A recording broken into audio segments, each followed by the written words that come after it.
ना, कारण शासन प्रशासनाला वेठीस धरतंय. म्हणून मी शासन प्रशासनाला सुद्धा या ठिकाणी सांगू इच्छितो की माझ्या भावांनो, तुम्ही जर आमच्या माया बहिणी सुरक्षित ठेवत नसाल, तुम्ही जर आमच्या भावांना जर न्याय देण्यासाठी जर सक्षम नसाल, तर ही परिस्थिती आम्हाला आणावी लागेल, आम्हाला रस्त्यावर उतरावं लागेल. आणि ही जर रस्त्यावर येण्याची पाळी जर आम्हाला जर येऊ द्यायची नसेल, तर तुम्ही तुमची जबाबदारी चांगल्या पद्धतीने पार पाडली पाहिजे. तुम्ही जर तुमची जबाबदारी चांगल्या पद्धतीने पार पाडलात, तर आमच्या गोरगरीब समाजांना शेतातील काम धंदे सोडून या ठिकाणी आमच्या बहिणीसाठी, आमच्या भावासाठी रस्त्यावरची लढाई लढण्याची पाळी आमच्यावर येणार नाही. माझ्या भावांनो आणि माझ्या बंधूंनो, तुम्हाला मला सांगायचं आहे, येणाऱ्या काळामध्ये आमच्या जय भाऊनी तुम्ही जर पॅम्पलेट वाचला असेल, तर त्या पॅम्पलेट मध्ये सकल बंजारा समाजातील प्रत्येक वेगवेगळ्या पक्षातील लोकांना सुद्धा या आंदोलनामध्ये सहभागी होण्याचं आवाहन, विनंती त्यांनी केली होती.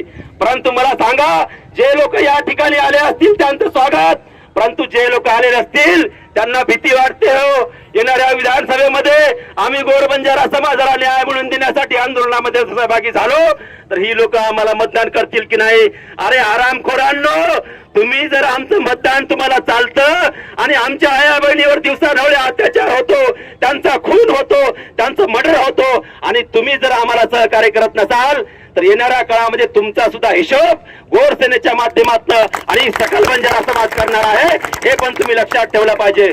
माझ्या भावांनो, माझ्या बंधूंनो, अरे भारत देश हा लोकशाही प्रधान देश आहे, आणि या लोकशाहीची व्याख्या अशी केली जाते की लोकांनी लोकांसाठी निर्माण केलेलं राज्य म्हणजे लोकशाही.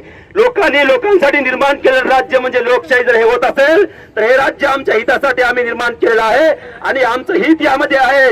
एकीकडे हे शासन लाडकी बहीण योजना त्या ठिकाणी राबवित आहे निवडणुकीच्या तोंडावर. का तर ही लोक खुश होऊन आमच्या मतपेटीमध्ये यांचं मतदान पडलं पाहिजे. अरे पण दुसरीकडे तीच बहीण या ठिकाणी दिवसा ढवळ्या तिच्यावर अत्याचार होतो, तिचा निर्गुण खून होतो, तिचा बलात्कार होतो, आणि 3-3 महिने आरोपी मोकाट फिरतो.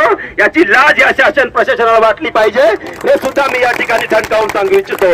म्हणून माझ्या बंधूंनो आणि माझ्या भगिनींनो, मारी आडियो मार भेनो एक वाद धाने काढो सेवा भा एक वाद कोठो की बात धकारो जेरेदार काही जपमेलो जपान जोडते रिजो धकारो जेरेदार जपमेलो काही जपान जोडतो रिजो चालोर पोहरान वजाव नगराचे वादचा येरलार काही जपमेलो दर्शक विचार करो ध्यान रखाडो. अरे गोरमाडी रो आरक्षण खत्म करना के रे मार भिया मार याडियो. अरे आदिवासी रो आरक्षण फक्त आदिवासी आरक्षण माहिती धनगर आरक्षण देर वाहतच जनके जनाय महाराष्ट्र रो उपाध्यक्ष नरहरी जिरो नामे रो आमदार वो ठीक है, वो मुख्यमंत्री ठणकान कसा की खबरदार, जर तुम्ही आदिवासीच्या आरक्षणात ना धनगर समाजाला जर आरक्षण दिलं, तर महाराष्ट्रातील तमाम पक्षातील आदिवासी समाज हा राजीनामा देईल. असो कोई वाघ गोरमाटी वसंतराव नायकेर बात कोई पैदा होत काही. अरे तुम्हारो 3% आरक्षण माही लाखों संख्या बोगस राजपूत घुसखोरी कर रहे कालेन जे काही पोलीस भरती लिस्ट लागी. अरे वो काली दौलत खाने हमारो भाई जाके पर जेलमाल नामे राजपूत कैटेगरी रो बोगस मन की छोरा होत लाग गो आजेर घड़ी ना 2.5 लाख बोगस लोग अपने छोरी छपचापुर जाके पर नौकरी कर रहे येर काही वाटे रेवा चौकोनी मार भाइयो ये वातेर विचार करो. आणि ये वातेर विचार न किदे तो बाजेर स्वातंत्र्य पहिले जे परिस्थिती गोरमाटीर व्यक्ती उच अवस्था आवाय दर माय आवाचा आणि इवाद जर बदल्यार घडो तो तमेन हमेन समाज करण एक जाग आणू लागिया. मार भाई बन सगळं गणगो तो मार याडियो मार भेनो.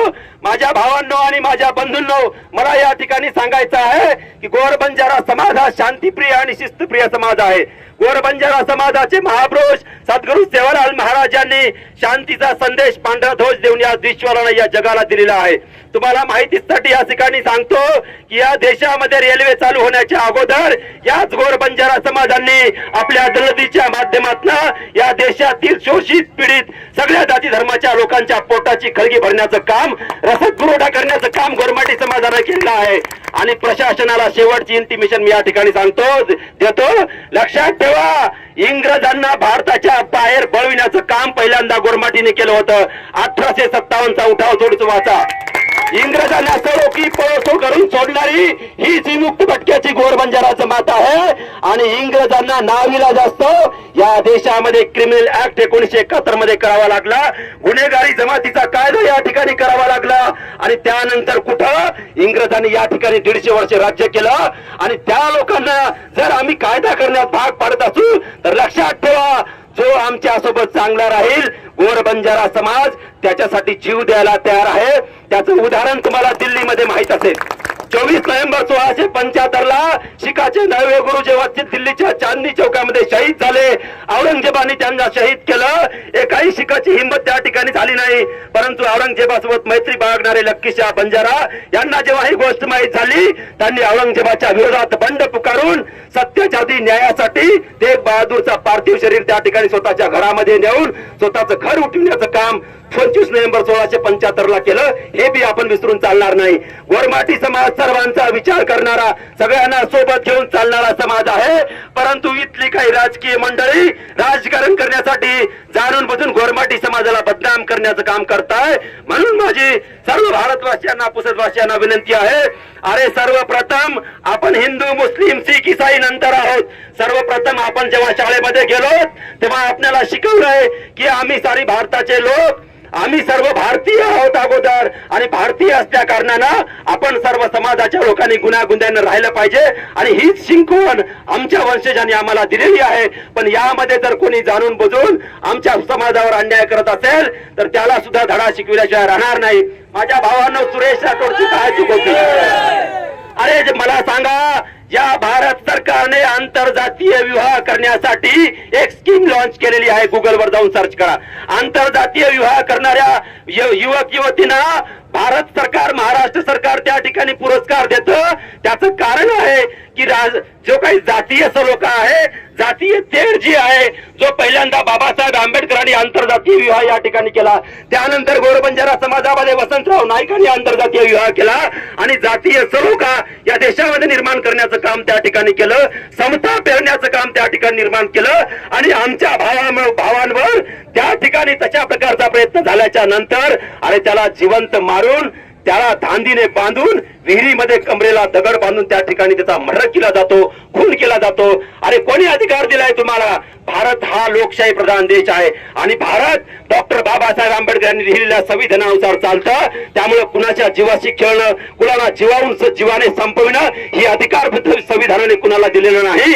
आणि म्हणून सुरेश राठोड जो काही निर्गुण खून झालेला आहे, त्याचा जो कोणी आरोपी असेल तो तात्काळ अरेस्ट झाला पाहिजे आणि त्याच्यावर कायदेशीर कारवाई करण्यासाठी आमची प्रशासनाला मागणी आहे. आणि आमच्या सुरेश भाऊला न्याय मिळवून देण्यासाठी फास्ट ट्रॅक कोर्टच्या माध्यमातून हा खटला चालवला गेला पाहिजे. आणि तात्काळ जर न्याय मिळाला नाही तर गोर सेनेचे राष्ट्रीय अध्यक्ष प्राध्यापक संदेश भाऊ चव्हाण यांच्या नेतृत्वामध्ये यापेक्षाही तीव्र आंदोलन आम्ही संपूर्ण महाराष्ट्रामध्ये छेडू, एवढी ग्वाही या ठिकाणी देतो आणि थांबतो. जय हिंद.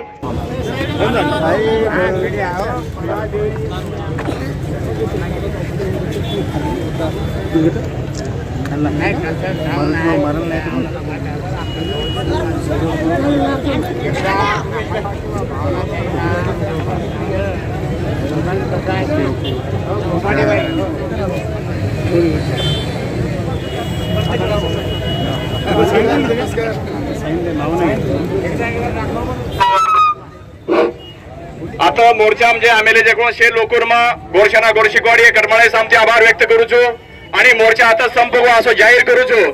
आणि आपण शेण रस्ता कायद्यानुसार मोकळो कर द्यायचं आणि जसे तर मायचो वसे તમે सुखरूप प्रकारे ती आपण घरेन जायचं. आणि हे रांग सुद्धा आपल्याला हे प्रकरण जर